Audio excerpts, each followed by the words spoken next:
The Prince of Wales and Duchess of Cornwall have made history by becoming the first members of the royal family to visit Cuba in an official capacity. Prince Charles and Camilla's trip is being seen as an attempt to help form closer ties between the UK and Cuba, which were foes during the Cold War. The couple attended a wreath-laying ceremony for Cuba's national hero, the essayist and poet José Martí. They are due to join the country's president for an official dinner. Later this week they will be joined by Commonwealth Minister Lord Ahmad, who is flying to the country to represent the UK government. His presence is an indication of how important Downing Street views the four-day Cuban visit and its potential to develop new avenues with a country that has already begun the process of opening up economically and socially. After the couple stepped onto Cuban soil from the UK ministerial jet RAF Voyager on Sunday, there were brief handshakes from Cuban officials before they were taken to the wreath-laying ceremony. Prince Charles stood in silent contemplation as a large wreath of roses was laid at the open-air monument in Havana's Revolution Square. The royal couple arrived from Barbados,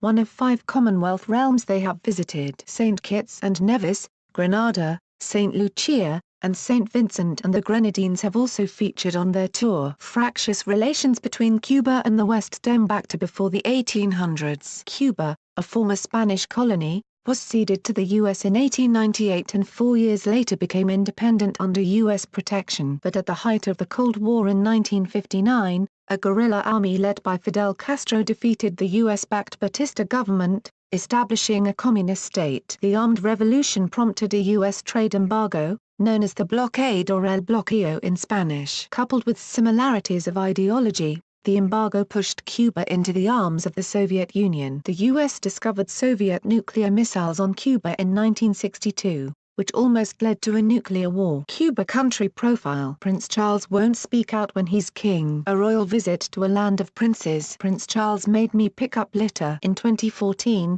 after 50 years of severed ties, the U.S. and Cuba announced a move to normalize diplomatic relations. But in 2017, U.S. President Donald Trump rolled back some of the restrictions eased by his predecessor. The BBC's royal correspondent Nicholas Witchell said this week's visit showed the UK was in a strikingly different position to the US. British diplomats clearly feel it's time to send a message of encouragement to the Cuban government to move further along the road to economic and political reform, he said. In recent years, private enterprise in Cuba has been encouraged, although it has been scaled back amid fears the reforms were fueling inequality. The prince and his wife will also meet members of the Buena Vista Social Club at a recording studio in Havana. The group became worldwide celebrities when their 1997 album became a surprise global hit and Grammy Award winner.